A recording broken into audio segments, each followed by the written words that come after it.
السلام علیکم ورحمۃ اللہ وبرکاتہ الحمد للہ رب العالمین وصلی اللہ وسلم وبارک علی عبدہ ورسولہ محمد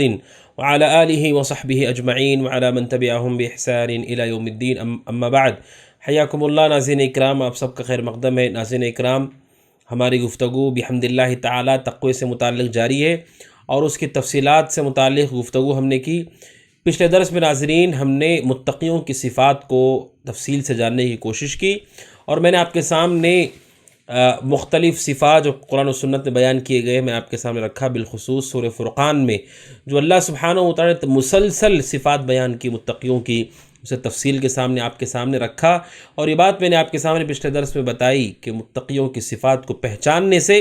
متقی بننے کا راستہ آسان ہوتا ہے، اور آپ کے سامنے یہ بات رکھی کہ کسی بھی چیز کو پانے کے لیے، حاصل کرنے کے لیے دو چیزیں بہت ضروری ہوتی ہیں، ایک ہے علم اور معرفت، پہچان، اور دوسرا اس پر عمل کرنا۔ جب پہچان ہوگی تو آسانی ہوگی، اور پھر پہچان کے بعد عمل ہوگا، تب حقیقی معنوں میں کوئی بھی کام صحیح ڈھنگ سے ہو پائے گا۔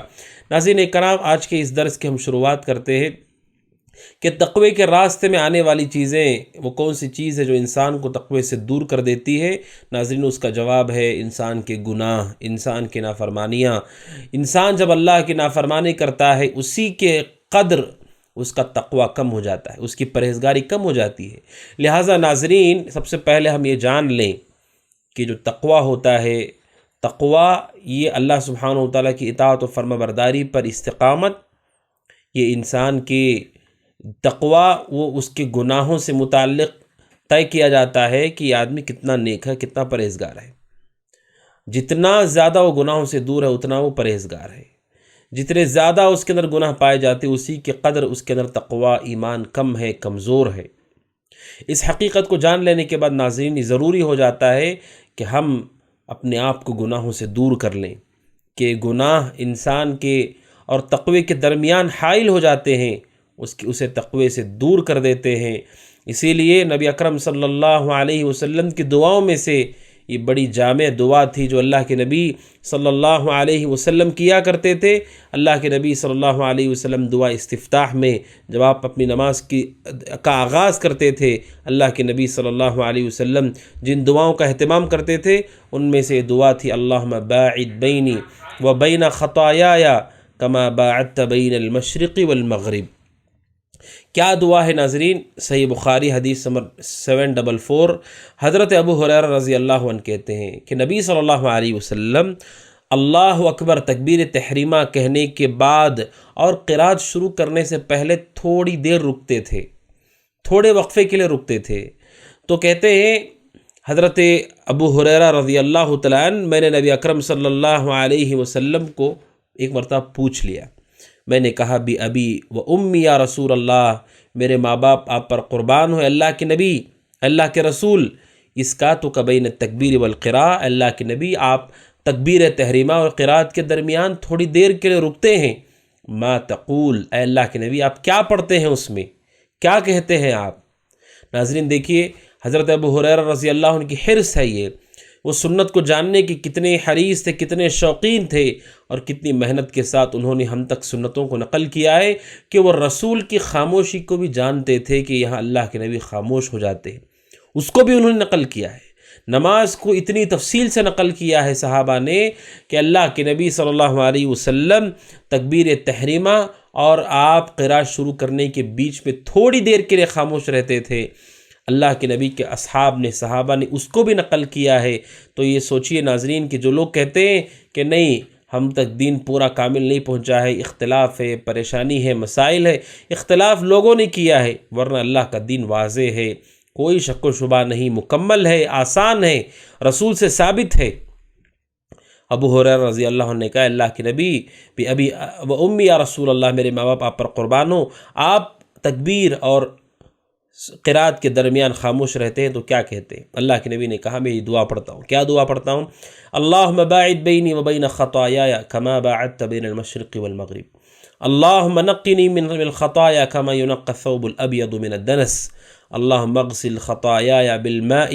والثلج والبرد۔ اللہ کے نبی صلی اللہ علیہ وسلم یہ دعا پڑھتے ہیں، آپ نے کہا میں یہ کہتا ہوں اللہم باعد بینی و بین خطایای، اے اللہ میرے اور گناہوں کے درمیان دوری کر دے، اتنی دوری کر دے جیسے تو نے مشرق اور مغرب کے بیچ میں دوری کر دی ہے۔ مشرق ایک طرف، مغرب ایک طرف، دونوں کی دوری کتنی بڑی دوری ہے، اے اللہ اتنی دوری میرے اور گناہوں کے درمیان کر دے۔ اور اے اللہ، اللہم نقینی من الخطایا، اے اللہ مجھے گناہوں سے پاک کر دے، کما ینقی الثوب الابیض من الدنس، جیسے سفید لباس کو گندگی سے پاک کیا جاتا ہے، اے اللہ میرے گناہوں کو پانی سے، برف سے، اولوں سے، اے اللہ میرے گناہوں کو تو دھل دے۔ اللہ کے نبی صلی اللہ علیہ وسلم یہ دعا پڑھتے تھے۔ اللہ کے نبی صلی اللہ علیہ وسلم کی دعا کیا بتاتی ہے کہ اللہ کے نبی گناہوں سے دوری چاہتے تھے۔ ناظرین کیوں؟ کیونکہ گناہ ہی انسان کی تقوی کے راستے میں آڑ ہے، رکاوٹ ہے۔ ان کی وجہ سے انسان تقوی سے دور ہونے لگتا ہے۔ ایک گناہ کے بعد دوسرا گناہ، دوسرے کے بعد تیسرا گناہ، یہ انسان کو بہت دور کر دینے والا ہوتا ہے۔ تو میرے بھائیوں،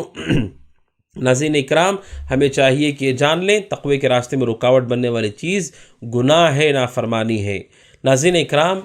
اسی لیے شریعت یہ کہتی ہے کہ کبھی بھی انسان کو گناہ کو حقیر نہیں سمجھنا چاہیے۔ شریعت کا یہ قاعدہ بھی آپ نے سنا، اللہ کے نبی صلی اللہ علیہ وسلم نے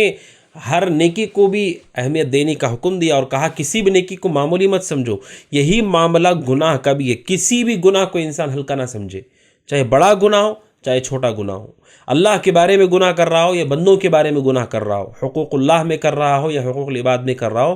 گناہ کو معمولی نہیں سمجھنا چاہیے، کیونکہ گناہ انسان کے لیے ہلاکت ہی ہے۔ عبداللہ بن مسعود رضی اللہ عنہ کی روایت ہے، اور شیخ البانی رحمہ اللہ نے صحیح الجامع میں اسے نقل کیا، حدیث نمبر 2687۔ اللہ کے نبی نے فرمایا صلی اللہ علیہ وسلم، ایاکم ومحقرات الذنوب، گناہوں کو حقیر سمجھنے سے بچو، فَإِنَّهُنَّ يَجْتَمِعْنَ عَلَى الرَّجُلِ حَتَّى يُهْلِكْنَهُ۔ اللہ کے نبی نے کہا اس لیے کہ گناہ جمع ہو جاتے، ایسے جمع ہو جاتے ہیں کہ انسان کو ہلاک کر دیتے ہیں، دھیرے دھیرے دھیرے جمع ہوتے ہلاک کر دیتے ہیں اس کو۔ اسی لیے اللہ کے نبی نے منع کیا کہ انسان گناہوں کو حقیر سمجھنے سے بچے۔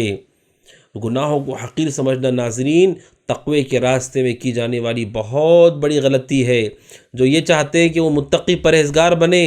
اور یہ چاہتے ہیں کہ تقوی میں وہ آگے بڑھتے رہیں، تو انہیں چاہیے کہ وہ بالخصوص گناہوں کی تحقیر سے بچے، کسی بھی گناہ کو معمولی نہ سمجھیں، کسی بھی گناہ کو معمولی نہ سمجھیں، کیونکہ اللہ سبحانہ و تعالی جس کے ہم نافرمانی کر رہے ہیں وہ بہت عظیم ہے، بہت عظیم ہے۔ وہ ہر گناہ کو خطرناک سمجھ کر مومن پر چوکنا رہے۔ حضرت عائشہ رضی اللہ عنہ کہتی ہیں، ابن ماجہ صحیح ابن ماجہ حدیث نمبر 3421، اللہ کے نبی نے فرمایا علیہ الصلاۃ والسلام، یا عائشہ ایاک ومحقرات الاعمال، آپ نے کہا عائشہ اعمال کو حقیر سمجھنے سے بچو، اعمال کو حقیر سمجھنے سے بچو،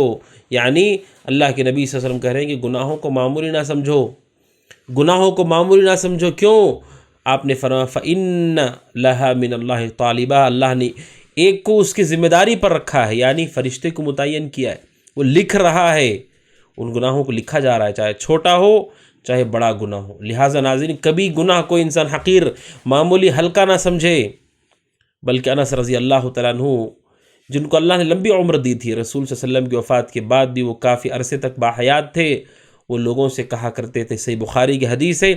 حدیث نمبر 6492، انکم لتعملون اعمالا، تم لوگ ایسے اعمال کرتے ہو، یہ ادق فی اعینکم من الشعر، وہ تمہاری آنکھوں میں بال سے بھی زیادہ معمولی اور باریک ہوتا ہے، جبکہ ہم رسول کے زمانے میں اس چیز کو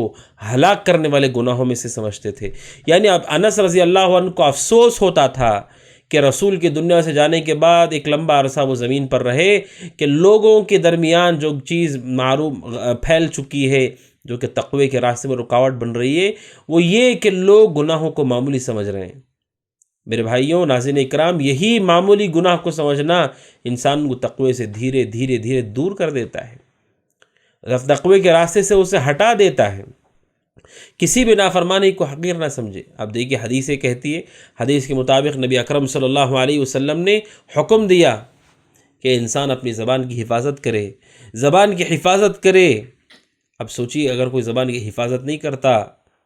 اور زبان کو بے لگام چھوڑ دیتا ہے، کتنے گناہ وہ کرے گا، کیسے کیسے وہ گناہ کرے گا، اللہ اسے جانتا ہے۔ لہٰذا میرے ناظرین اکرام، انسان کسی بھی گناہ کو حقیر نہ سمجھے، بلکہ امام بخاری رحمہ اللہ نے صحیح بخاری میں نقل کیا ہے حدیث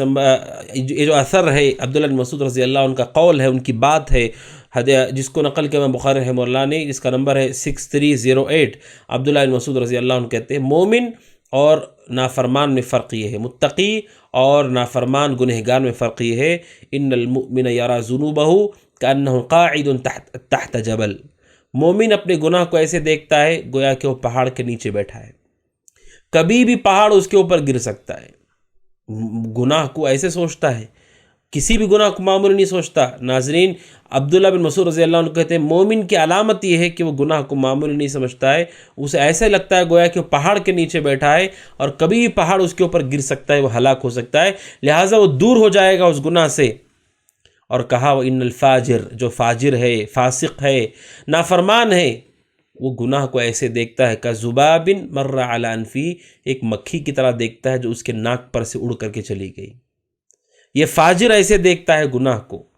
لیکن مومن گناہ کو بہت بھیانک دیکھتا ہے گویا کہ پہاڑ کے نیچے بیٹھا ہے، اور یہی خوف گناہ کے بارے میں، اس کا یہی احساس اسے تقوی کے قریب کر دیتا ہے اور گناہوں کے راستے سے اسے دور کرنے لگتا ہے۔ تو ناظرین، پہلی بات ہم یہ جان لیں کہ تقوی کے راستے میں رکاوٹ بننے والی چیز گناہ ہے، اور دوسری بات یہ کہ کسی بھی گناہ کو اگر ہم حقیر سمجھنے سے بچ جائیں گے تو ہمارے لیے تقوی کا راستہ آسان ہو جائے گا۔ اور تیسری بات یہ ہے ناظرین اکرام، تقوی کے لیے گناہ اس لیے بھی بہت خطرناک ہے کہ گناہ دوسرے گناہوں کو پیدا کرتے ہیں، گناہوں کو گھسیٹ کر لے آتے ہیں، اور یہ بہت بڑا نقصان ہے۔ آدمی سوچے کہ میں تو یہ گناہ کر رہا ہوں، کیا ہوگا اس سے؟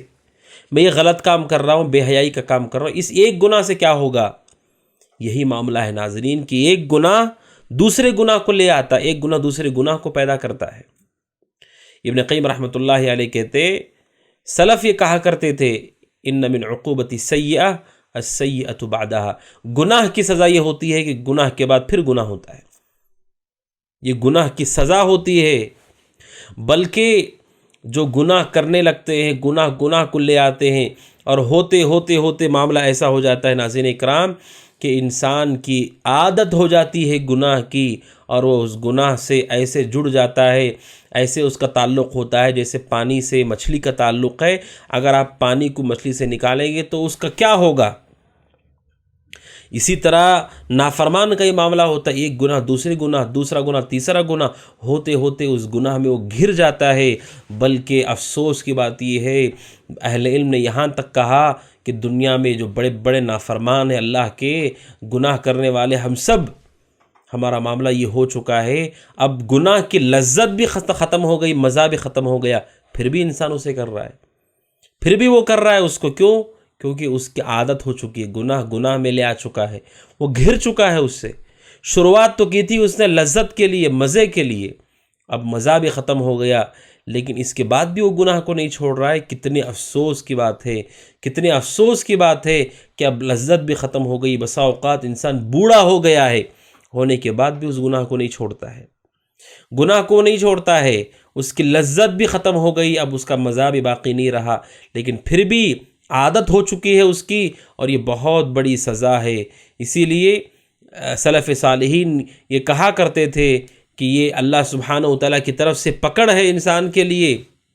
اور گناہ کی طرف لے آتا ہے اس طرح سے کہ انسان کو اس کی خبر بھی نہیں ہوتی، احساس بھی نہیں ہوتا، اور ہو سکتا ہے کہ وہ بہت بڑے گناہ کی طرف چلا جائے۔ اس سے ناظرین اکرام، تیسری بات جو بہت اہم ہے تقوی کے راستے میں چلنے والوں کے لیے، وہ یہ ہے کہ وہ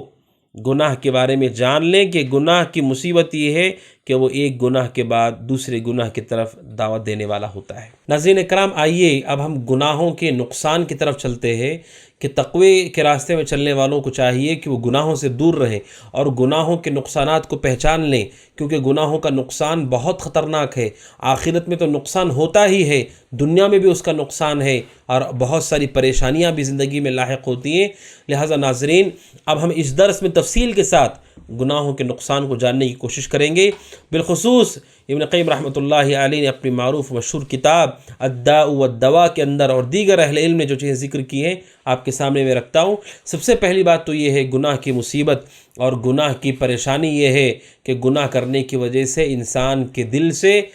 نیکی کی مٹھاس ختم ہو جاتی ہے۔ نیکی کی لذت ختم، عبادت کی لذت ختم، اسے عبادت میں مزہ نہیں آتا ہے، اور یہ بہت بڑی سزا ہے جو گنہگار کو دی جاتی ہے۔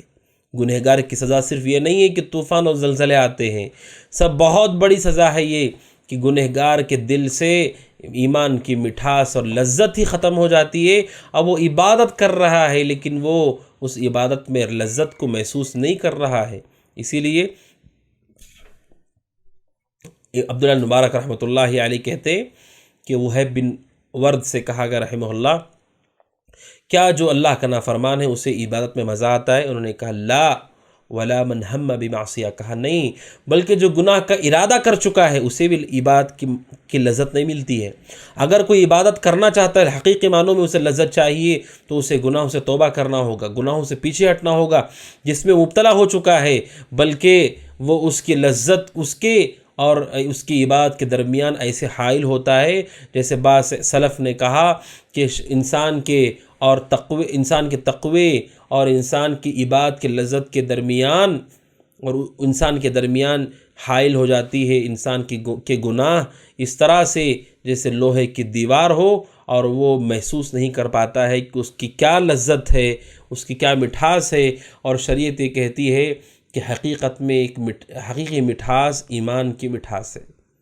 حقیقی مٹھاس ایمان کی مٹھاس ہے، لذت ایمان کی لذت ہے جو مومن محسوس کرتا ہے۔ جو آدمی نیکی کر رہا ہو، جو آدمی توحید پر ہو، جو آدمی نماز پڑھ رہا ہو، جو زکوٰۃ دے رہا ہو، مسکینوں کی مدد کر رہا ہو، وہ محسوس کرتا ہے کہ دل میں ایسا سکون، ایسی لذت اسے محسوس ہوتی ہے جو گناہ کی دنیا میں کبھی نہیں ملتی ہے۔ لیکن گناہوں کی مصیبت یہ ہے کہ وہ دھیرے دھیرے وہ لذت ختم ہو جاتی ہے کہ انسان کا دل،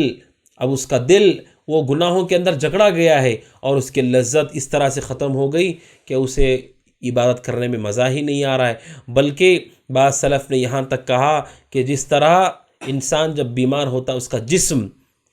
اس بیماری کی ایک علامت یہ ہوتی ہے کہ انسان کی کھانے کی لذت ختم ہو جاتی ہے۔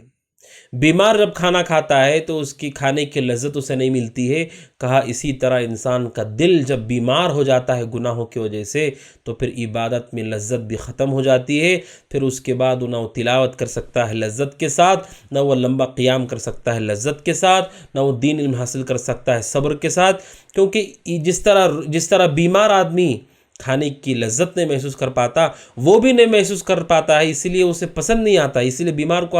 کوئی لذیذ سے لذیذ کھانا بھی دیں گے اسے شوق نہیں ہوگا، اسے رغبت نہیں ہوگی، کیونکہ اس کی زبان میں مزہ ہی ختم ہو گیا۔ اسی طرح کہتے ہیں سلف کہ انسان کے گناہوں کی وجہ سے اس کی عبادت کی مٹھاس ختم ہو جاتی ہے، جس کی وجہ سے وہ عبادتوں سے دور ہو جاتا ہے، تقوی سے دور ہو جاتا ہے۔ ناظرین، یہ پہلا بڑا نقصان ہے کہ گناہوں کی وجہ سے انسان کے دل سے ایمان کی، اطاعت کی، عبادت کی، اعمال کی مٹھاس ختم ہو جاتی ہے۔ دوسرا نقصان ہے ناظرین اکرام کہ گناہ کی وجہ سے انسان اطاعت سے محروم ہو جاتا ہے، نیکی سے محروم ہو جاتا ہے۔ چونکہ گناہ کو لے آتا ہے تو اطاعت جو اسے کرنی تھی، فرما برداری جو کرنی تھی، نیکی جو کرنی تھی، وہ نیکی سے محروم ہو جاتا ہے۔ اور یہ گناہ کی بہت بڑی مصیبت ہے جس کی وجہ سے انسان تقوی سے دور ہو جاتا ہے کہ گناہ کی وجہ سے انسان نیکی سے محروم ہو جاتا ہے۔ اسی لیے ابن قیم رحمۃ اللہ علیہ کہتے ہیں اس سے بڑی سزا کیا ہو سکتی ہے؟ گناہ کے نقصان کے لیے اتنی ہی بات کافی ہے کہ انسان اس کی وجہ سے نیکی سے کٹ جاتا ہے، گناہ کرتا ہے، نیکی چھوٹ جاتی ہے، پھر دوسرا گناہ کرتا ہے، نیکی چھوٹ جاتی ہے۔ اس طرح سے ہوتے ہوتے انسان اطاعت سے ہی نکل جاتا ہے۔ جیسے کوئی آدمی کھانا کھاتا ہے جس کی وجہ سے وہ بیمار پڑ جاتا ہے، اور ایسے بیمار پڑ جاتا ہے کہ کئی دنوں تک وہ نہیں کھا پاتا ہے۔ اب سوچئے کہ کوئی آدمی ایسے ہی کوئی غذا کھا رہا ہے کہ اس کے کھانے کی وجہ سے کئی دن وہ اچھا کھانا نہیں کھا سکتا ہے۔ ایسے ہی گناہ کا معاملہ ہے کہ انسان گناہ کرتا ہے، نافرمانی کرتا ہے اللہ کی، تو اس سے اطاعت چھوٹ جاتی ہے، نیکی کے کام چھوٹ جاتے ہیں اس سے، اور یہ بہت بڑا نقصان ہے۔ بلکہ ابن قیم نے کہا یہی نقصان کافی ہے انسان کو کہ وہ جان لے کہ اتنا بڑا نقصان ہوتا ہے کہ نیکی سے وہ دور ہو جاتا ہے۔ سلف کیسے خیال کرتے تھے دیکھیے، امام مکحول کہتے ہیں، جیسے کہ حلیۃ الاولیاء کے اندر انہوں نے نقل کیا ہے، امام اصفہانی نے کہتے ہیں کہ میں نے ایک آدمی کو نماز پڑھتے ہوئے دیکھا، تو وہ آدمی جب بھی رکوع کرتا اور سجدہ کرتا تو وہ رو دیتا تھا۔ امام مکحول کہتے ہیں میں نے ایک آدمی کو دیکھا، وہ نماز پڑھ رہا ہے، جب بھی رکوع کرتا ہے روتا ہے، سجدہ کرتا ہے روتا ہے، تو میں نے سوچا کہ یہ آدمی دکھاوا کر رہا ہے، یہ آدمی دکھاوا کر رہا ہے، میں نے اس کے آنسوؤں کو دکھاوا کہہ دیا، نافرمانی ہے۔ آپ کسی مومن کے بارے میں ایسا نہیں کہہ سکتے کیونکہ اس کے دل میں کیا ہے اللہ جانتا ہے۔ آپ آنسو دیکھ رہے ہیں لیکن دل میں کیا ہے، فیصلہ تو تب ہوگا جب سامنے والے کو علم ہو کہ اس کے دل میں کیا ہے۔ اب چونکہ دل میں کیا ہے ہمیں نہیں، اللہ بہتر جانتا ہے، انہوں نے یہ کہہ دیا کہ یہ دکھاوا کر رہا ہے۔ کہتے فحرمت البکاء سنتاً، تو اللہ نے 1 سال تک مجھے آنسو بہانے سے محروم کر دیا،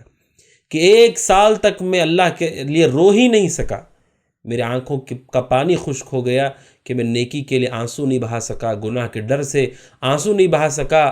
قیام کرتے ہوئے اللہ کے سامنے نماز پڑھتے ہوئے میرے آنسو 1 سال تک کے لیے رک گئے، اللہ نے مجھے محروم کر دیا۔ تو ناظرین کرام کہ انسان کوئی گناہ کرتا ہے، اس گناہ کی وجہ سے وہ بہت بڑی نیکی سے محروم ہو جاتا ہے۔ دیکھیے اللہ کے راستے میں رونا یہ بہت بڑی نیکی ہے۔ جو آدمی اللہ کے ڈر سے آنسو بہاتا ہے جہنم کی آگ اسے نہیں چھوئے گی، اتنی بڑی نیکی سے وہ محروم ہو گئے۔ کیوں؟ کیونکہ انہوں نے ایک گناہ کر لیا کہ ایک آدمی کو دیکھ کر کے انہوں نے کہا یہ آدمی دکھاوا کر رہا ہے۔ تو ناظرین اس سے پتہ چلتا ہے کہ گناہ کا نقصان یہ ہے کہ گناہ کی وجہ سے انسان اطاعت سے محروم ہو جاتا ہے۔ اسی ناظرین اکرام حسن بصری رحمۃ اللہ علیہ کے پاس ایک شخص آتا ہے اور آ کر کے ان سے ایک سوال کرتا ہے۔ سلف کا علم کیسے تھا اس سے اندازہ ہوتا ہے۔ اس نے حسن بصری سے کہا کہ میں اللہ کی نافرمانی کرتا ہوں، بہت گناہ کرتا ہوں،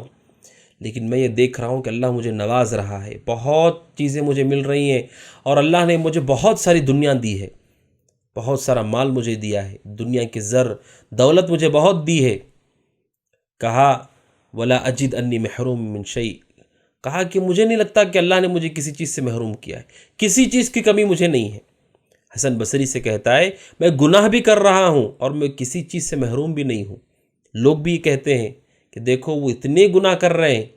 لیکن اللہ انہیں دے رہا ہے، دنیا مل رہی ہے، سکون میں ہیں، نعمتوں میں ہیں۔ یہی سوال حسن بصری سے کیا گیا جو کہ تابعی ہیں،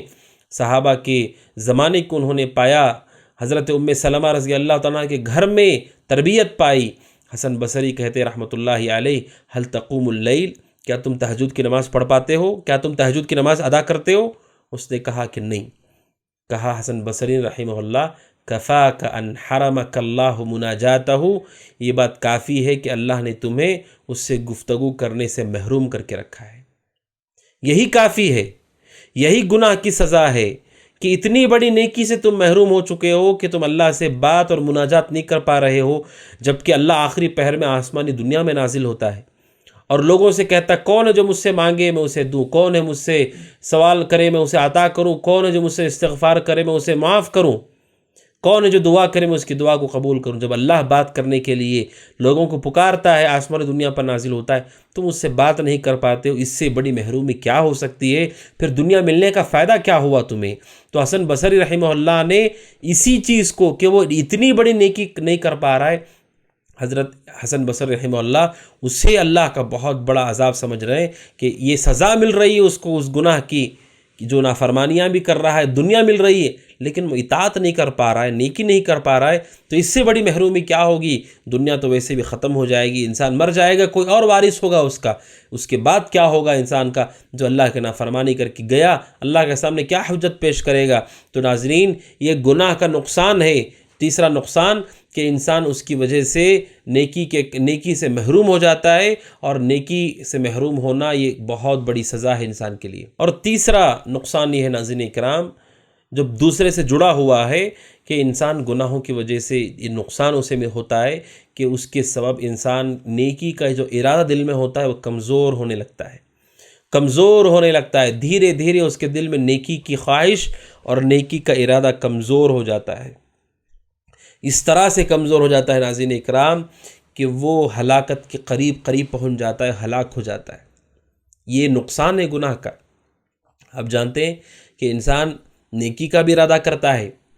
گناہ کا بھی ارادہ کرتا ہے، نیکی بھی کرتا ہے، گناہ بھی کرتا ہے، وہ گناہ کے راستے میں چل پڑا ہے، نافرمانی کے کاموں میں لگ گیا ہے۔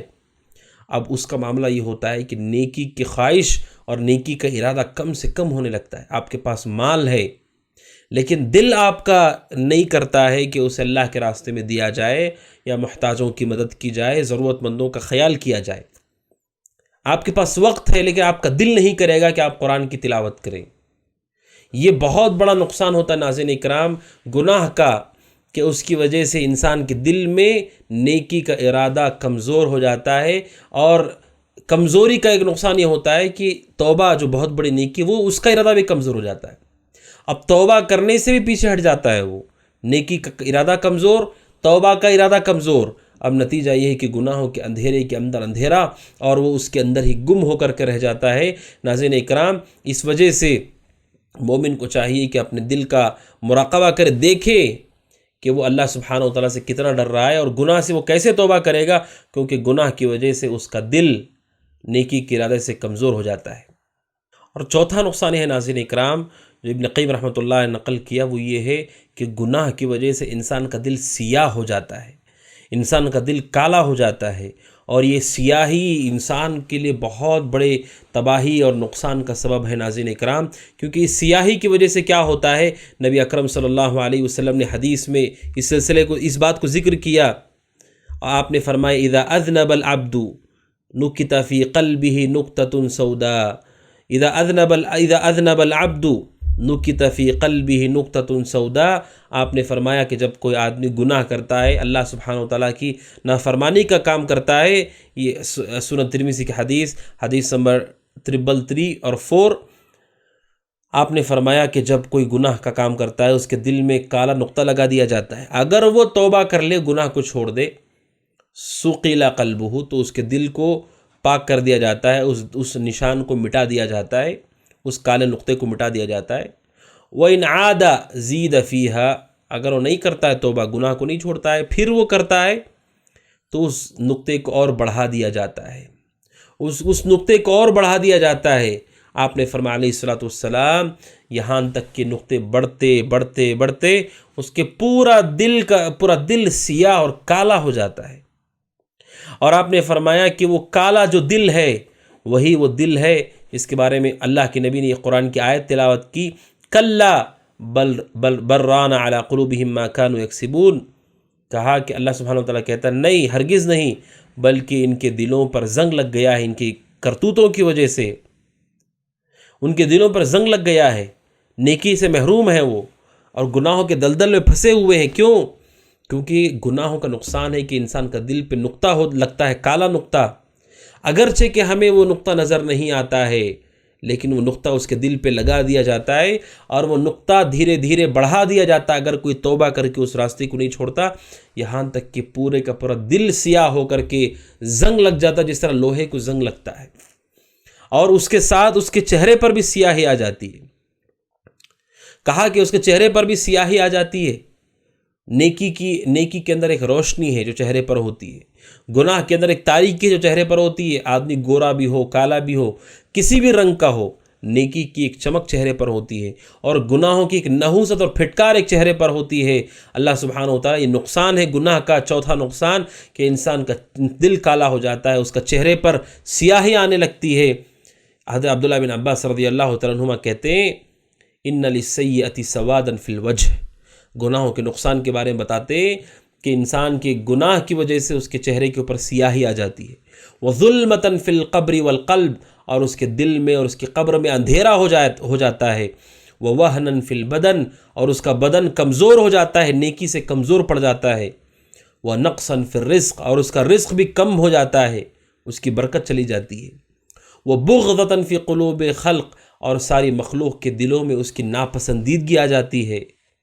اتنے سارے نقصان ہوتے ہیں ناظرین اکرام جو حضرت عبداللہ بن عباس رضی اللہ عنہما کہتے ہیں، اور عبداللہ مبارک رحمۃ اللہ علیہ کہتے ہیں کہ جو بدعتی ہوتا ہے اس کے چہرے کے اوپر سیاہی ہوتی ہے، اس کا دل تو کالا ہے، اس کے چہرے پر سیاہی ہوتی ہے، اگرچہ کہ وہ روزانہ 30 مرتبہ ہی تیل کیوں نہ لگائے، اس کے چہرے پہ سیاہی ہوتی ہے۔ کہنے کا مطلب یہ ہے ناظرین کہ انسان کا دل کالا ہو جاتا ہے، جب کالا ہو جاتا ہے اس کا عمل بھی کالا ہوتا ہے، اس کا کردار بھی کالا ہوتا ہے، لہٰذا گناہ کوئی کر رہا ہے، کسی گناہ میں اسے چھوڑ کر کے توبہ کر لے، کیونکہ جو حدیث میں نے سنائی سنن ترمذی کی، اللہ کے نبی نے فرمایا توبہ کرنے کی وجہ سے، اس گناہ کو چھوڑنے کی وجہ سے اس نقطے کو مٹا دیا جاتا ہے، نقطہ جب مٹ جاتا ہے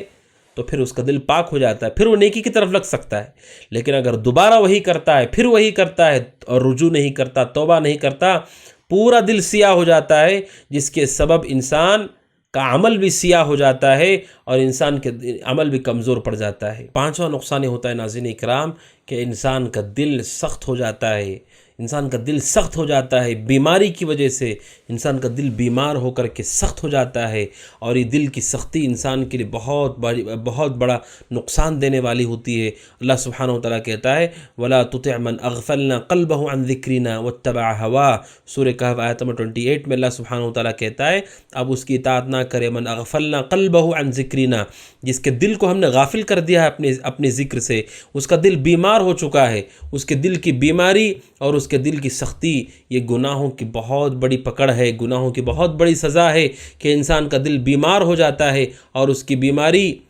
اسے بہت بڑے نقصان میں لے جاتی ہے، ہلاکت میں لے جاتی ہے۔ اللہ سبحانہ و تعالیٰ کہتا ہے انسان کا دل جب بیمار ہو کر کے، کالا ہو کر کے سخت ہوتا ہے تو کیسے سخت ہوتا ہے؟ سورہ بقرہ آیت نمبر 74 میں اللہ سبحانہ و تعالیٰ کہتا ہے ثم قست قلوبکم من بعد ذلك فهي كالحجارة او اشد قسوة وان من الحجارة لما يتفجر منه الانهار وان منها لما يشقق فيخرج منه الماء وان منها لما يهبط من خشية الله وما الله بغافل عما تعملون۔ اللہ کہتا ہے کہ پھر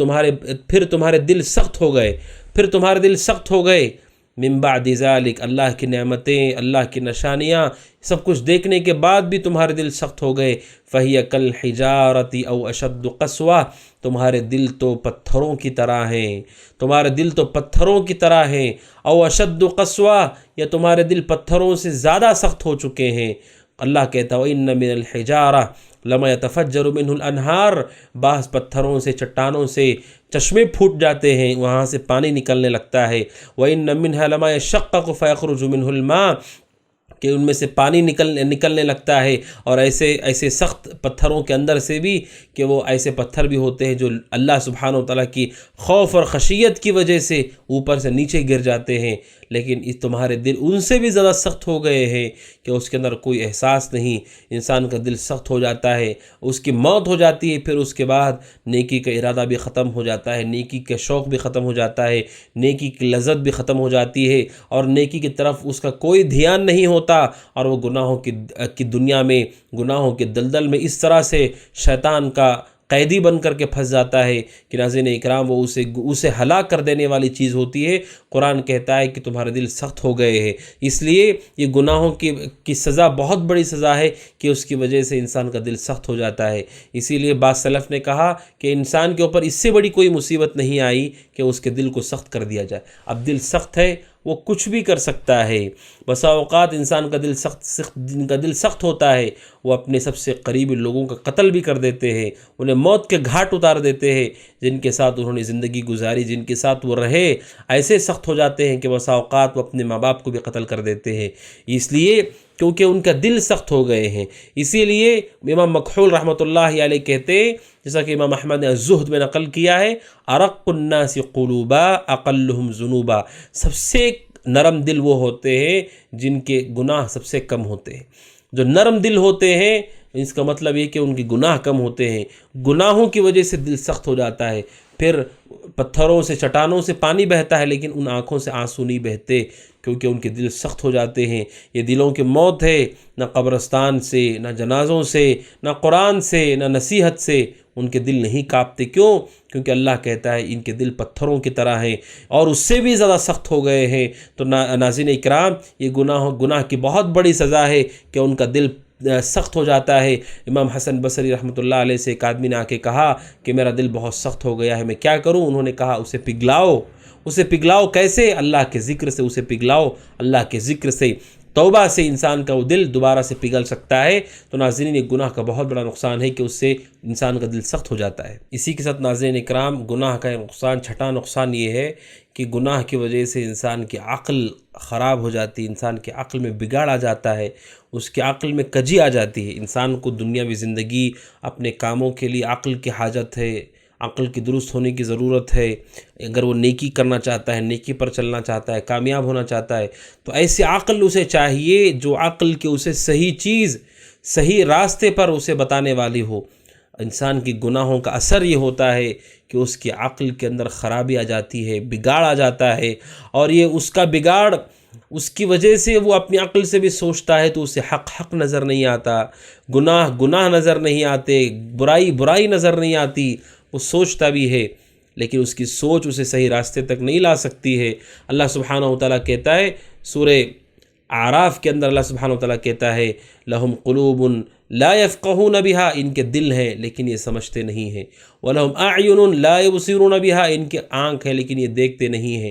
وَلَهُمْ آذَانٌ لَا يَسْمَعُونَ بِهَا، ان کے کان ہیں وہ سنتے نہیں ہیں۔ انسان آیت نمبر سورہ اعراف 179 کے اللہ سبحانہ و تعالیٰ کہتا ہے یہ نعمتیں ہیں لیکن یہ سوچتے نہیں ہیں،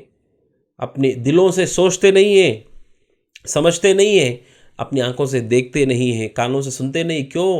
کیونکہ ان کے گناہوں کی وجہ سے ان کی عقل خراب ہو جاتی ہے، عقل فاسد ہو جاتی ہے، عقل کی فساد کی وجہ سے وہ حق سے ہدایت سے دور ہو جاتے ہیں۔ لو کننا نعقل، اللہ سبحانہ و تعالیٰ جہنمیوں کے بارے میں کہتا ہے کہ جب جہنم میں انہیں پھینکا جائے گا تو کیا کہیں گے؟ سورہ ملک آیت نمبر 10 اللہ سبحانہ و تعالیٰ کہتا ہے کہ جب جہنمیوں کو جہنم میں داخل کیا جائے گا وہ کہیں گے وَقَالُوا لَوْ كُنَّا نَسْمَعُ أَوْ نَعْقِلُ مَا كُنَّا فِي أَصْحَابِ السَّعِيرِ، وہ کہیں گے کاش کہ ہم نے رسولوں کی باتوں کو حق کو سن لیا ہوتا، اور نعقل یا ہم نے عقل کا استعمال کر کے ہم نے سمجھ لیا ہوتا تو ہم آج جہنم میں نہیں ہوتے، جہنمیوں میں نہیں ہوتے۔ گناہ کی وجہ سے انسان کی عقل خراب ہو جاتی ہے۔ آپ دیکھتے ہیں گناہوں کی راستے میں چل پڑا ہے، اسے نصیحت کی جاتی ہے، سمجھاتے ہیں علماء، سمجھاتے ہیں دیندار، سمجھاتے ہیں کہ یہ غلط راستے پر تم چل رہے ہو، لیکن وہ اسے سمجھ نہیں پاتا ہے۔ کیونکہ گناہوں کی شدت اتنی زیادہ ہے کہ اس نے اس کی عقل کو خراب کر دیا ہے، اس کی عقل کو بگاڑ دیا ہے۔ اب وہ سمجھ نہیں پا رہا ہے اس کو کہ یہ غلط ہے، یہ برا ہے، یہ نقصان ہے، اسے اس کا اندازہ نہیں ہو پا رہا ہے۔ کیونکہ گناہوں میں وہ لگ گیا ہے۔ لہٰذا ناظرین، گناہ کا بہت بڑا نقصان ہے کہ اس کی وجہ سے انسان کی عقل فاسد ہو جاتی ہے۔ لوگ حدیثوں پہ اعتراض کرتے ہیں، رسول پہ اعتراض کرتے ہیں، اور شریعت کے احکامات پہ اعتراض کرتے ہیں۔ کیوں اعتراض کرتے ہیں؟ کہتے ہیں ہماری عقل میں نہیں آتا ہے۔ آپ سوچئے کہ صحابہ کرام بھی ہم سے زیادہ عقل والے، پختہ سمجھ بوجھ رکھنے والے، جانکار، دنیا کے بڑے بڑے تاجر جو کہ تجارت میں اپنا نام رکھتے تھے، سیاست میں اپنا نام رکھتے تھے، انہوں نے رسول کی کسی بات پر اعتراض نہیں کیا، کبھی انہوں نے یہ نہیں کہا کہ یہ عقل کے خلاف ہے۔ لیکن آج لوگ کہہ رہے ہیں کیونکہ ان کی عقل بیمار ہو چکی ہے، ان کی عقل خراب ہو گئی گناہ کی وجہ سے۔ اب انہیں صحیح چیز اور حق بھی غلط نظر آنے لگتا ہے، گناہ کی چیز انہیں گناہ نظر نہیں آتی ہے، اور یہ انسان کی عقل انسان کو صحیح راستہ نہیں بتا پاتی ہے۔ ناظرین اکرام، اس وجہ سے قرآن مجید میں اللہ سبحانہ و تعالیٰ واضح کرتا ہے کہ افمن زین لہ سوء عملہ، کیا اس شخص کے بارے میں کیا گمان ہے کہ جس کے لیے اس کا برا عمل مزین ہو گیا ہے، سوء عملہ، اس کا جو برا عمل ہے وہ اس کے لیے مزین ہو گیا ہے، یعنی خوبصورت ہو گیا ہے، اسے لگتا ہے کہ میرا یہ عمل صحیح ہے، فرآہ حسنا، اسے وہ اچھا سمجھتا۔ سورہ فاطر آیت نمبر 8 میں اللہ سبحانہ و تعالیٰ کہتا ہے کہ جو اپنے برے عمل کو اچھا سمجھتا ہے فإن اللہ یضل من یشاء، اللہ سبحانہ و تعالیٰ جسے چاہے گمراہ کرتا ہے، ویہدی من یشاء، جسے چاہے ہدایت دیتا ہے۔ فلا تذهب نفسک علیہم حسرات، اے اللہ کے نبی آپ ان کے پیچھے افسوس کرتے ہوئے اپنے آپ کو ہلاک مت کر لیجئے، اپنے آپ کو آپ ہلاک مت کیجئے، کیونکہ ان کا برا عمل ان کے لیے اچھا ہو گیا ہے، وہ غلطی پر ہیں، برائی میں ہیں، لیکن انہیں وہ اچھا لگتا ہے۔ آپ دیکھیے دنیا کے بڑے بڑے ڈاکٹر ہیں، سائنسدان ہیں، اور دنیا کے اتنے گہرے علم رکھنے والے لوگ، لیکن وہ اپنے ہی طرح انسان کو سجدہ کرتے بھی آپ کو دکھیں گے، وہ پتھروں کے سامنے گرتے ہوئے بھی نظر آئیں گے، وہ گندی چیزوں کو پیتے ہوئے بھی نظر آئیں گے، اور وہ برے ایسے کام جسے آدمی جو دین سمجھتا ہے وہ تھوڑی بھی عقل کے ساتھ سوچے تو اسے اندازہ ہوگا کہ یہ اچھا کیسے ہو سکتا ہے، لیکن اتنے بڑے بڑے پڑھے لکھے لوگ، سائنسدان، ڈاکٹر اور دنیا کے بڑے بڑے تعلیم لیے ہوئے لوگ اسے نہیں پہچان پا رہے ہیں۔ کیونکہ ان کی عقل خراب ہو گئی ہے، عقل کا نقصان ہو گیا ہے، وہ حق سے بھی دور ہیں، نیکی کو نہیں سمجھ پا رہے ہیں، اور سمجھانے والے سمجھاتے تو اسے نہیں سمجھ پاتے۔ یہ بہت بڑا نقصان ہے ناظرین اکرام۔ اور ہماری زندگی میں ایسا ہوتا ہے کہ کوئی عمل ہمارا غلط ہے، خطا ہے، ہمیں سمجھایا جاتا ہے، لیکن ہم اس عمل کو اچھا سمجھ رہے ہوتے، کیونکہ یہ گناہ کا نقصان ہے، گناہ کا یہ عذاب ہے کہ اس کی وجہ سے انسان کی عقل خراب ہو جاتی ہے۔ اور 8واں نقصان یہ ہے ناظرین اکرام کہ گناہوں کی وجہ سے دنیاوی نقصان یہ ہوتا ہے ناظرین کہ اس کی وجہ سے انسان کے لیے دنیاوی زندگی میں مشکلیں پیدا ہونے لگتی ہیں، بلکہ ایسی مشکلیں کہ کہیں پر بھی قدم بڑھاتا ہے تو اسے مشکل ہی مشکل میں وہ اپنے آپ کو پاتا ہے اور اللہ کی نعمتوں سے محروم ہو جاتا ہے۔ یہ مسلسل انسان آفتوں میں اور اللہ کی نعمتوں سے محروم ہونے لگتا ہے، اور یہ بہت بڑی سزا ہے دنیا میں انسان کو جو ملتی ہے۔ اللہ سبحانہ وتعالیٰ سورہ شورى آیت نمبر 30 میں کہتا ہے وَمَا أَصَابَكُم مِّن مُّصِيبَةٍ فَبِمَا كَسَبَتْ أَيْدِيكُمْ وَيَعْفُو عَن كَثِيرٍ، کہ تمہیں جو بھی مصیبت لاحق ہوتی ہے وہ تمہارے اپنے کرتوت کی وجہ سے ہے۔ وَيَعْفُو عَن كَثِيرٍ، اور اللہ تعالیٰ بہت سو کو معاف کر دیتا ہے۔ یعنی جو مصیبتیں ہمیں لاحق ہو رہی ہیں، جو نعمتیں چھن جا رہی ہیں ناظرین، وہ نعمتیں اس لیے چھن جا رہی ہیں کہ ہم نے اللہ کی نافرمانی کی ہے، ہم نے گناہ پر گناہ کیے ہیں، مسلسل ہم نے گناہ کیے ہیں، اس سے نعمتیں ختم ہو جاتی ہیں، عذاب اللہ سبحانہ وتعالیٰ کا نازل ہوتا ہے۔ کہا سورہ انفال آیت نمبر 53 میں اللہ سبحانہ وتعالیٰ کہتا ہے ذَلِكَ بِأَنَّ اللَّهَ لَمْ يَكُ مُغَيِّرًا نِعْمَةً أَنْعَمَهَا عَلَىٰ قَوْمٍ حَتَّى يُغَيِّرُوا مَا بِأَنفُسِهِمْ، اس لیے کہ اللہ تعالیٰ کسی بھی قوم پر اپنی نعمت کو جو دیتا ہے، اس نعمت کو اللہ اس وقت تک نہیں چھینتا یہاں تک کہ وہ خود اللہ کی نافرمانی نہ کرے۔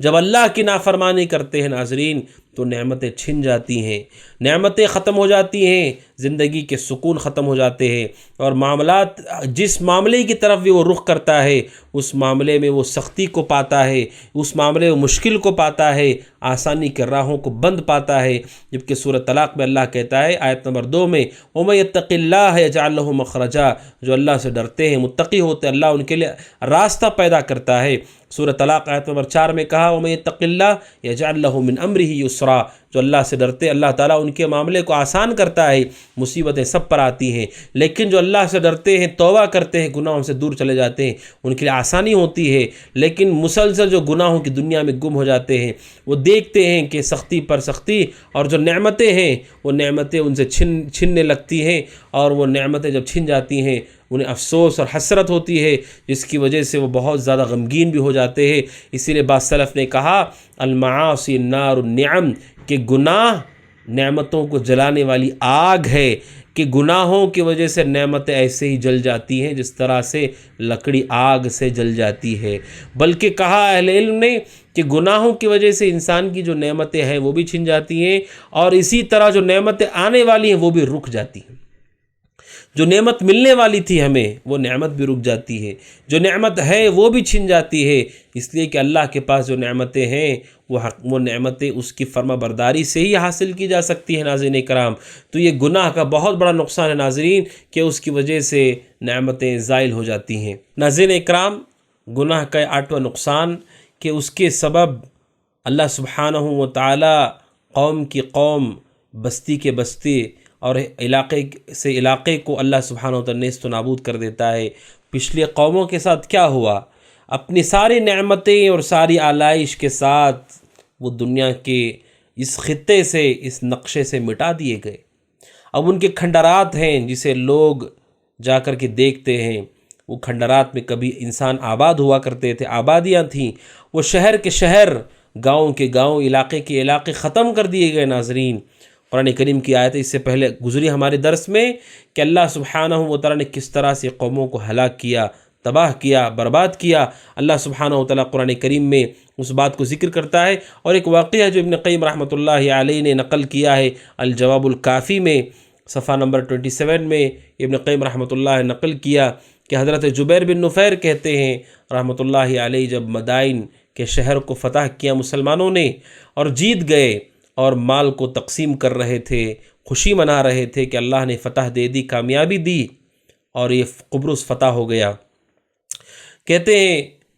حضرت ابو درداء رضی اللہ عنہ لوگوں سے کنارہ ہو گئے، اور وہ اپنی تلوار سے ٹیک لگا کر کے رو رہے تھے، آنسو بہا رہے تھے۔ جبیر بن نفیر کہتے ہیں کہ میں ان کے پاس گیا اور میں نے جا کر کے ابو درداء سے کہا رضی اللہ عنہ، جو کہ صحابی ہیں، رسول کی صحبت انہوں نے اٹھائی ہے، کہا آپ رو رہے ہیں فی یوم اعز اللہ فیہ الاسلام و اہلہ، آج آپ رو رہے ہیں، اللہ نے تو آج مسلمانوں کو عزت دی ہے، اہل اسلام کو غلبہ دیا ہے، آپ کیوں رو رہے ہیں جبکہ سارے لوگ خوشی منا رہے ہیں؟ تو حضرت ابو درداء رضی اللہ عنہ چونکہ صحابی ہیں، ان کا علم دیکھیے، ان کی فقہ دیکھیے، حضرت ابو درداء رضی اللہ عنہ نے ان کے کندھے پر ہاتھ مارا اور کہا ویحک ویحک، اور ایک روایت میں کہا سکلت کا امک یا جبیر، اے جبیر تمہاری ماں تمہیں گم پائے۔ کہا ما اہون الخلق علی اللہ اذا ہم ترکوا امرہ، کہتے ہیں کہ لوگ اللہ سبحانہ و تعالیٰ کی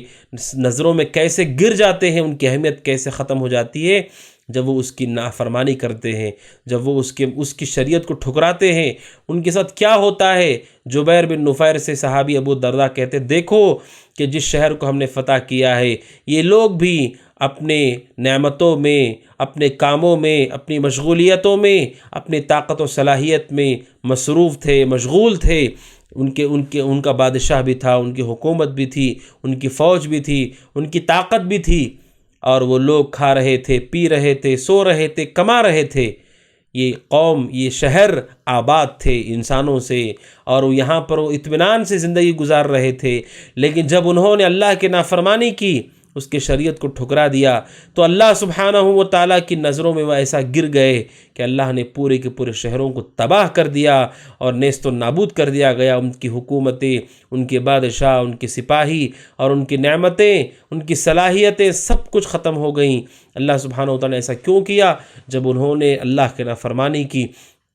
کفر کے راستے پر برقرار رہے۔ صحابی یہ پیغام دینا چاہتے ان کے ساتھ جو ہوا وہی ہمارے ساتھ بھی ہوگا۔ اگر ہم اللہ کی نافرمانی کے راستے پر چلتے ہیں تو ہمارے ساتھ بھی وہی ہوگا جو ان کے ساتھ ہوا۔ ان کی کیا غلطی تھی؟ اگر وہی غلطی اگر ہم نے بھی دہرائی ہمارے ساتھ بھی یہی ہوگا۔ مسلمان، اسلام جہاں پر مسلمان مصیبت میں ہے، پریشانی میں ہے، وہ دیکھیں کہ اللہ سبحانہ و تعالیٰ کی کون سی نافرمانی ہے جو ہمارے درمیان ہے، کیونکہ گناہوں کی وجہ سے انسان اللہ سبحانہ و تعالیٰ کی نظروں سے گر جاتا ہے۔ حضرت ابو الدرداء رضی اللہ عنہ اصل میں قرآن مجید سورہ حج آیت نمبر 18 کو یاد دلانا چاہتے ہیں۔ وَمَن يُهِنِ اللَّهُ فَمَا لَهُ مِن مُكْرِمٍ، جسے اللہ ذلیل کرنا چاہتا ہے اسے کوئی عزت نہیں دے سکتا۔ ان اللہ یفعل ما یشاء، بے شک اللہ جو چاہتا ہے وہ کرتا ہے۔ تو ناظرین، گناہ کا 8واں نقصان ہے ہم اپنی صلاحیتیں، ہماری نعمتیں، ہماری طاقت، ہماری حکومت، ہمارے شہر، سب کے سب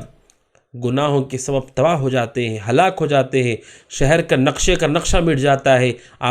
آبادیاں ختم ہو جاتی ہیں۔ کیوں؟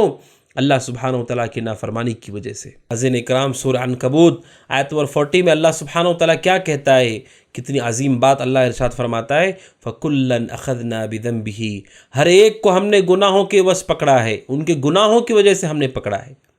کہا اللہ نے فَمِنْهُمْ مَنْ أَرْسَلْنَا عَلَيْهِ حَاصِبًا،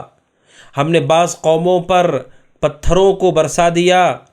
اور وہ ہلاک ہو گئے، تباہ ہو گئے۔ وَمِنْهُمْ مَنْ أَخَذَتْهُ الصَّيْحَةُ، اور بعض پر ہم نے ایسی زوردار چیخ کو مسلط کیا کہ جس چیخ کی وجہ سے، جیسے قوم صالح کے ساتھ ہوا،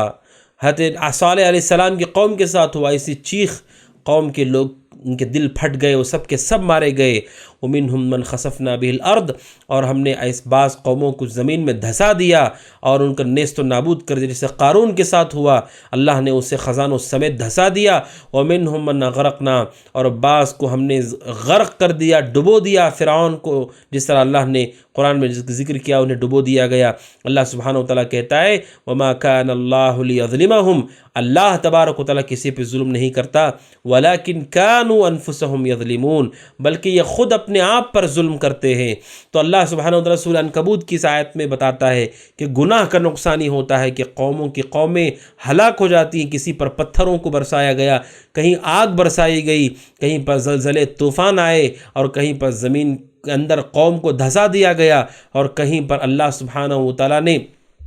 پوری کی پوری قوم کو ایسے آندھی اور طوفان میں مبتلا کیا کہ ان کے وہ سارے کے سارے اس طوفان میں ہلاک ہو گئے، وہ بھی اور ان کے جانور بھی، ان کے مویشی، ساری کی ساری چیزیں تباہ و برباد ہو گئیں۔ اللہ کہتا ہے فَكُلًّا أَخَذْنَا بِذَنبِهِ، یہ گناہوں کا نقصان ہے، یہ گناہ کی وجہ سے ہم نے پکڑا ہے۔ اللہ اس آیت کے آخر میں کہتا اللہ کسی پہ ظلم نہیں کرتا ہے، اس نے ظلم نہیں کیا، وَلَكِنْ كَانُوا أَنفُسَهُمْ يَظْلِمُونَ، ان سارے لوگوں نے اپنے آپ پر ظلم کیا۔ تو ناظرین، یہ گناہ ہیں جن گناہوں کی وجہ سے اللہ سبحانہ و تعالیٰ نے قوموں کو تباہ کر دیا۔ گناہوں کی وجہ سے شہر، تہذیب، ہماری طاقت و صلاحیت سب کے سب ختم ہو جائیں گے، کوئی چیز باقی نہیں رہے گی۔ یہ گناہ کا نقصان ہے جسے ہمیں جاننا چاہیے۔ اس کے بعد ناظرین اکرام، گناہ کا 9واں نقصان یہ ہوتا ہے کہ گناہ کی وجہ سے انسان شریعت کے علم سے محروم ہو جاتا ہے۔ گناہ کی وجہ سے انسان علم سے محروم ہو جاتا ہے، شریعت کے معلومات سے، معرفت سے محروم ہو جاتا ہے، اور یہ بہت بڑا گناہ ہے، جسے میں نے اس سے پہلے ذکر کیا۔ جہنم میں جانے کی بات کہیں، کاش کہ ہم نے سنا ہوتا، کاش کہ ہم نے سمجھا ہوتا۔ کیوں محروم ہو گئے؟ وہ سننے سے، سمجھنے سے، گناہوں کی وجہ سے۔ گناہ کی یہ تباہ کاری ہے کہ گناہ کی وجہ سے انسان علم کو بھول جاتا ہے، علم کو بھول بھی جاتا ہے۔ اگر اس نے سیکھ لیا ہے، اس کے دماغ سے، اس کے دل سے وہ چیزیں نکل جاتی ہیں گناہ کے نتیجے میں۔ کہتے ہیں سید الخاطر بن جوزی رحمۃ اللہ نقل کیا ہے ایک شخص کے بارے میں جنہوں نے علم حاصل کیا تھا، قرآن کو یاد کیا تھا۔ کہتے ہیں کہ میں نے ایک گناہ کا کام کیا، ایک برائی کا کام کیا، تو مجھے ایک عالم دین نے اس وقت کہا تھا لَتَجِدَنَّ غِبَّهَا، کہ تم نے اللہ کی نافرمانی یہ کر لی ہے، اس کا نقصان بھی مل جائے، اس کا نقصان بھی ملے گا، اس کا نقصان، آفت ملے گی اس کی، کیونکہ گناہ کا نقصان ہوتا ہے۔ کہتے ہیں وہ فَنَسِيتُ الْقُرْآنَ بَعْدَ 40 سنہ، 40 سال کے بعد میں قرآن مجید کو بھول گیا، 40 سال کے بعد پورے قرآن کو میں بھول گیا۔ ناظرین، انسان کے اوپر گناہ کی آفت اور مصیبت آتی ہے تو اہل علم نے یہ بھی ذکر کیا ہے کہ وہ فوراً آنا ضروری نہیں ہے، بلکہ کہا کہ وہ گناہ کا نقصان محفوظ ہو جاتا ہے، اور ایک عرصے کے بعد اس گناہ کا نقصان انسان کو پہنچتا ہے۔ بسا اوقات انسان جوانی میں گناہ کرتا ہے، بڑھاپے میں اس کی سزا اس کو ملتی ہے، ضروری نہیں کہ فوراً اسے گناہ کی سزا مل جائے۔ لہٰذا گناہ کے نقصان میں سے یہ ہے کہ انسان علم کو بھول جاتا ہے۔ اللہ سبحانہ و تعالیٰ کہتا ہے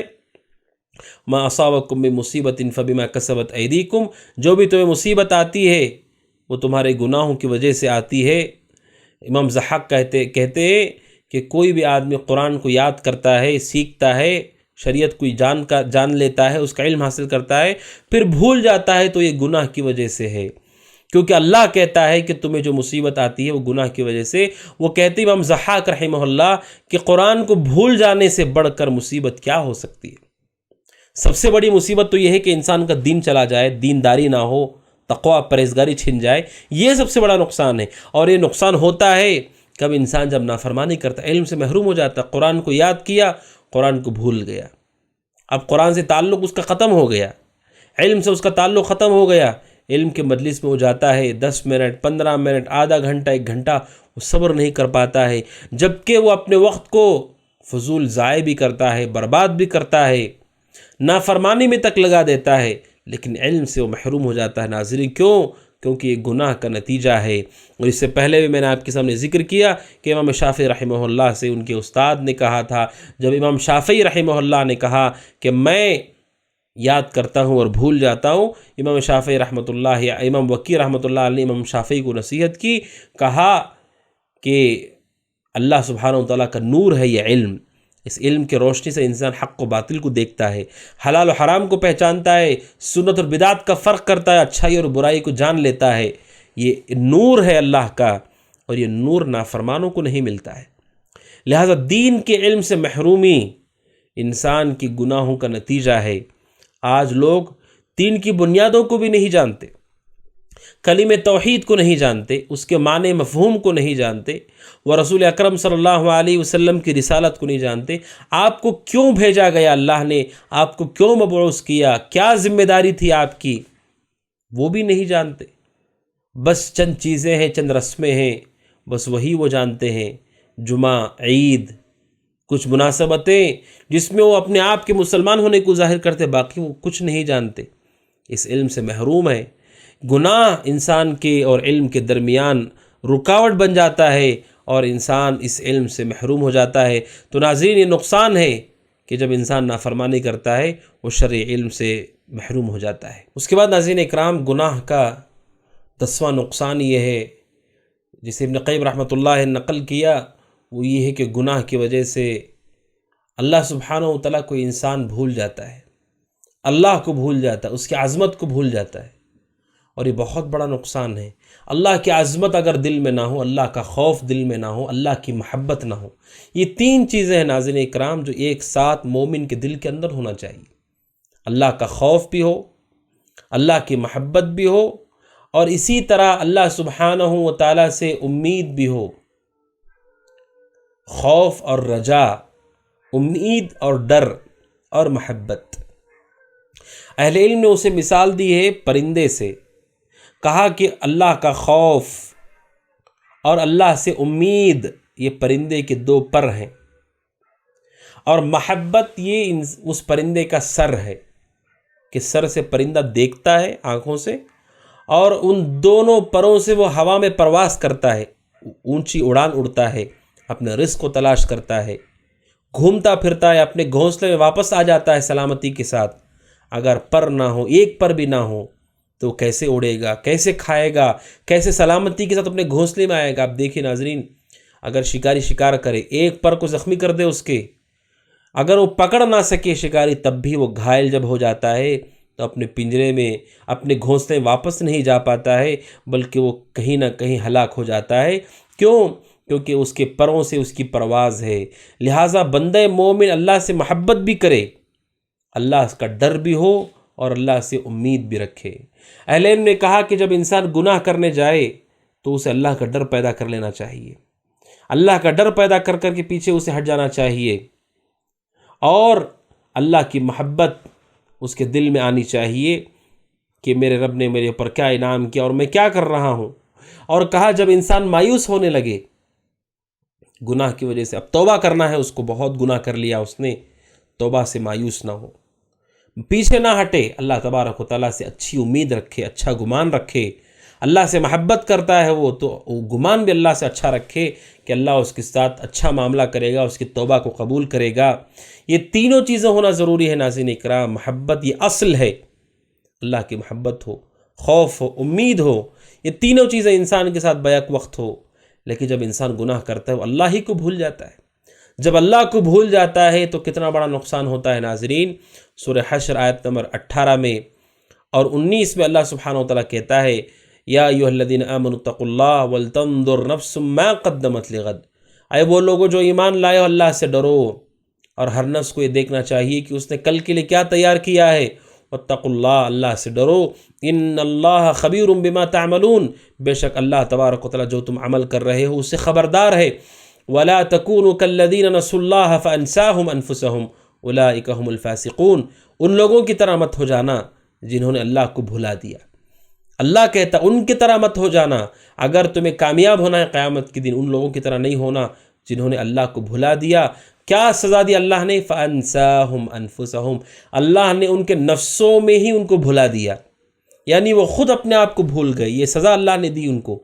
اولئک ھم الفاسقون، اور یہی لوگ فاسق ہے۔ گناہ کی سزا یہ ہے کہ انسان اللہ کو بھول جاتا ہے، اور بدلے میں اللہ تبارک و تعالی ہمارے نفسوں میں ہمیں بھلا دیتا ہے۔ کیا مطلب ہے؟ کیا کوئی آدمی اپنے آپ کو بھول جاتا ہے؟ قرآن کہتا ہے کہ ہاں، انسان اپنے آپ کو بھول جاتا ہے۔ ہو سکتا ہے اسے اپنا نام، اس کا گھر، اس کی کمائی، اس کا رزق، اس کی اولاد اسے یاد ہو، لیکن گناہ کی سزا یہ ہوتی ہے کہ انسان جو چیز یاد رکھنے والی سب سے ضروری چیز ہے اللہ، اس کی شریعت، اس کا دین، اس کے احکامات، جس سے اس کی نجات ہونے والی ہے، وہ اسی کو بھول جاتا ہے، یعنی اپنے سب سے بڑے فائدے کو بھول جاتا ہے۔ یہ سزا ہے، چونکہ اس نے اللہ کو بھلا دیا، اس لیے اللہ تبارک و تعالیٰ اس کے نفس میں اسے بھلا دیتا ہے۔ اللہ سبحانہ و تعالیٰ کل قیامت کے دن اس کے ساتھ کیا معاملہ کرے گا؟ اللہ سبحانہ و تعالیٰ کل قیامت کے دن کھڑا کرے گا، اور اللہ سبحانہ و تعالیٰ کس حال میں کھڑا کرے گا؟ اللہ سبحانہ و تعالیٰ کہتا ہے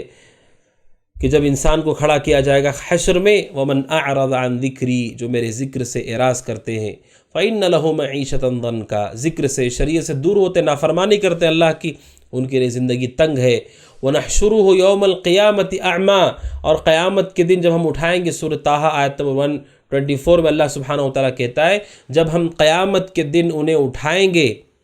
تو کیا کیسے اٹھائیں گے؟ کہا اعمیٰ، اندھے بنا کر کے ہم انہیں قیامت کے دن اٹھائیں گے،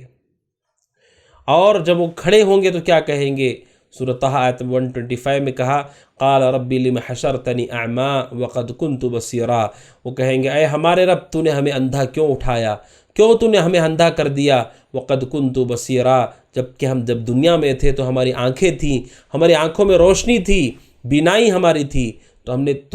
تو نے ہم کو اندھا کیوں کر دیا؟ اللہ سبحانہ و تعالیٰ کہے گا قال کذالک اتتک آیاتنا، اسی طرح تمہارے پاس میری آیتیں پہنچی، میرا دین پہنچا، میری شریعت پہنچی، فنسیتہا، تم نے اسے بھلا دیا، وَكَذَلِكَ الْيَوْمَ تُنْسَى، اسی طرح آج تمہیں بھی بھلا دیا گیا ہے، تمہیں بھی بھلا دیا گیا کہ اللہ سبحانہ و تعالیٰ نے انہیں اندھا کر دیا، دنیا میں دل سے اندھے تھے، قیامت کی دن آنکھوں کی روشنی بھی چلی جائے گی، انسان اندھا ہو جائے گا، کیونکہ اللہ کو بھلا دیا۔ کیسے انسان اللہ کو بھول جاتا ہے؟ گناہ کی وجہ سے ناظرین، گناہ کے اندر پیر رکھتا ہے، گناہ کے دلدل میں چلا جاتا ہے،